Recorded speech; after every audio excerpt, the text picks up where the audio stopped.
حضرت عمر کے زمانے میں اسلامی حدود 23 لاکھ مربع میل تک پھیل گئی ہے۔ ماوراء النہر کا علاقہ بھی فتح ہو گیا، ادھر آرمینیا تک پہنچے۔ یہ تھوڑے سے عرصے کے اندر عظیمتوں کی کیسی داستان رقم کی۔ اقبال تڑپ کے کہتے ہیں، دی ازانے کبھی یورپ کے کلیساؤں میں، کبھی افریقہ کے تپتے ہوئے صحراؤں میں، دشت و دشت دریا بھی نہ چھوڑے ہم نے، بحر ظلمات میں دوڑا دیے گھوڑے ہم نے۔ حکمران تو وہ تھے لوگوں کی دہلیز پہ امن دینے والے، لوگوں کی چوکھٹ پہ جو ہے وہ نور بانٹنے والے۔ حضرت عمر جن کو تخت حکومت پہ بیٹھتے تھے، اور ان کا تخت کو سونے زبرجد کا نہیں تھا، مسجد نبوی کی چٹائی تھی، اور سارا دن وہاں بیٹھ کے لوگوں کی باتیں سنتے، اور جب رات کے اندھیرے گہرے ہوتے عمر بھیس بدل کے مدینے کی گلیوں کا گشت کرتے۔ کہا تمہارے گھر سے دھواں نکل رہا ہے اور بچے رو رہے ہیں، ان کو کھانا کیوں نہیں دیتے؟ کہنے لگی عمر کی جان کو رو رہی۔ عمر کے پوتلے سے زمین نکل گئی۔ کہا کیا ہوا؟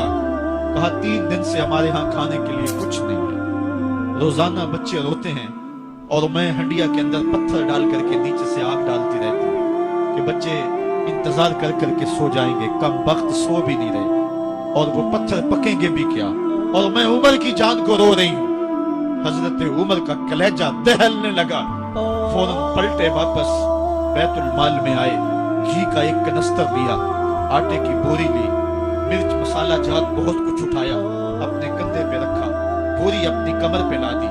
عمر بیت المال سے نکلے تو آپ کے خادم اسلم نے دیکھ لیا، آگے بڑھا، کہا میرے آقا میں اٹھاتا ہوں۔ عمر کی آنکھوں میں آنسو ہے۔ کہا اسلم قیامت کے دن میرا بوجھ اٹھا لو گے؟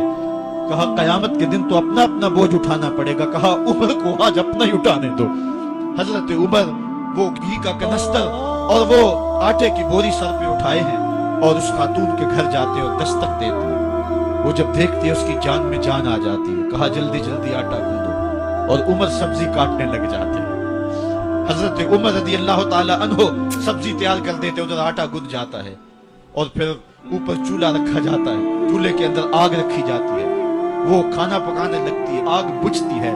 تاریخ نے لکھا ہے آگ بجھنے لگتی ہے، عمر جھک کر کے پھونکے مارتا ہے، عمر جھک جھک کے پھونکے مارتا ہے۔ کھانا پک گیا اور بچوں کے سامنے کھانا رکھ دیا، بچے کھا رہے ہیں۔ اب بچے رو رو کے نڈال ہو چکے تھے۔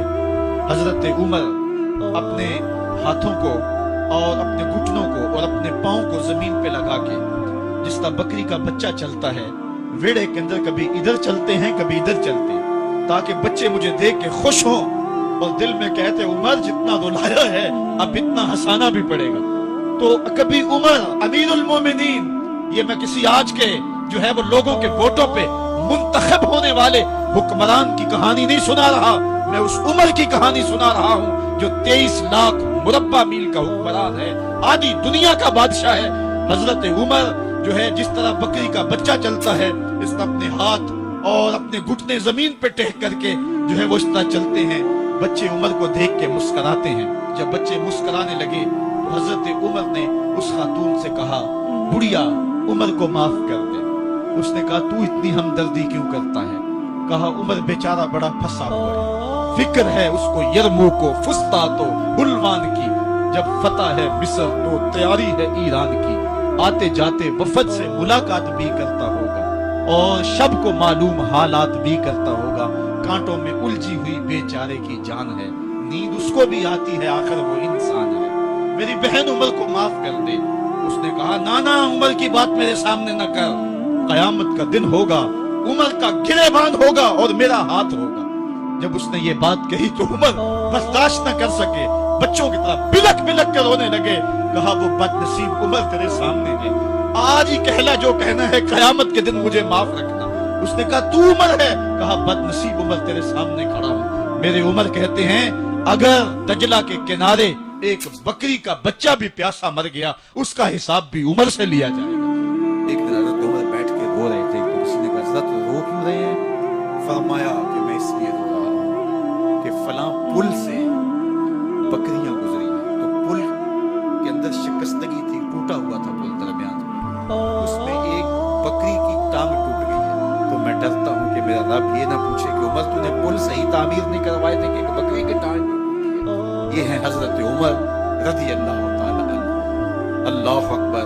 تو اللہ تعالیٰ جل شانہ نے حضرت سیدنا عمر بن خطاب رضی اللہ تعالی عنہ سے جو کام لیا، مختصر دور خلافت کے اندر 10 سال 6 ماہ 4 دن آپ نے خلافت فرمائی ہے، لیکن کہاں سے چلے اور یہاں مکران تک، بلوچستان کا حصہ ہے، یہاں تک آپ کے سلطنت کی حدود رسی، ادھر آرمینیا تک جا پہنچے، حمص فتح کیا، قادسیہ، یرموک۔ آپ ذرا دیکھیے کہ کہاں تک آپ کی فوجوں کے گھوڑے دوڑتے رہے، اور اللہ تعالیٰ جل شانہ نے ان کو جو توانائی، عدل و انصاف کی قوت عطا فرمائی۔ اللہ اکبر۔ جب زمین پہ عدل کیا ہو تو زمین بھی حکم مانتی ہے، اور حضرت عمر وہ تھے جن کا حکم ہوائیں بھی مانتی تھی، زمین بھی مانتی تھی، جن کا حکم جو ہے وہ آگ بھی تسلیم کرتی تھی اور دریا بھی ان کا حکم مانا کرتی تھی۔ مصر کے اندر یہ رسمیں بد جاری تھی کہ سال کے بعد ایک دوشیزہ کو زیورات پہنا کے اچھی لباس میں ملبوس کر کے دریا کی بھیڑ چڑھایا جاتا، اس کی قربانی دی جاتی، اس کا خون بہتا تو دریا چلتا۔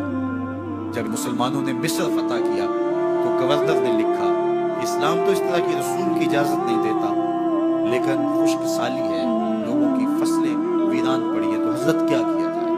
تو حضرت عمر رضی اللہ تعالیٰ عنہ کاغذ کے ٹکڑے پہ لکھتے ہیں بسم اللہ الرحمن الرحیم۔ مصر کے نیل کی جانب عمر کا خط لکھتے ہیں، اے نیل اگر تو اللہ کے حکم سے چلا کرتا ہے تو چل، ورنہ ہمیں تیرے چلنے کی کوئی حاجت نہیں۔ اور قاصد کو کہا یہ خط لے جاؤ اور جا کے دریائے نیل میں پھینک دو۔ قاصد جا کے خط دریائے نیل میں پھینک دیتا ہے، پانی آتا ہے، ایسا دریائے نیل چلا، 14 صدیاں ہوئی ہیں آج تک کبھی بند ہی نہیں ہوا۔ دریا حکم مانتے، آگ نکلتی ہے، لوگ حضرت عمر رضی اللہ تعالی عنہ کے پاس آئے، حضرت لاوا پھوٹا ہے، آگ نکل رہی ہے اور مدینے کی طرف بڑھ رہی ہے، اب کیا کیا جائے؟ فائر بریگیڈ تو زمانے میں تھی نہیں۔ عمر نے اپنی قمیص اتاری، جس قمیص پہ 17 پیوند لگے ہوئے تھے چمڑے کے، کہا یہ قمیص لے جاؤ، جدھر آگ بڑھ رہی ہے آگے ڈھالنا، آگ پیچھے بھاگ جائے۔ زلزلہ آتا ہے تو زمین پہ درہ مارتے ہیں، زمین رک جا، کیا عمر نے تیری چھاتی پہ عدل نہیں کیا؟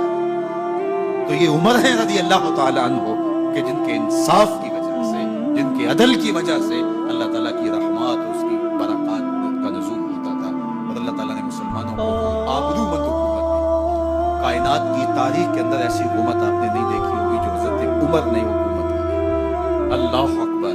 فرمایا فرات کے کنارے پہ ایک کتا بھی پیاسا مر گیا تو اس کا حساب بھی عمر سے پوچھا۔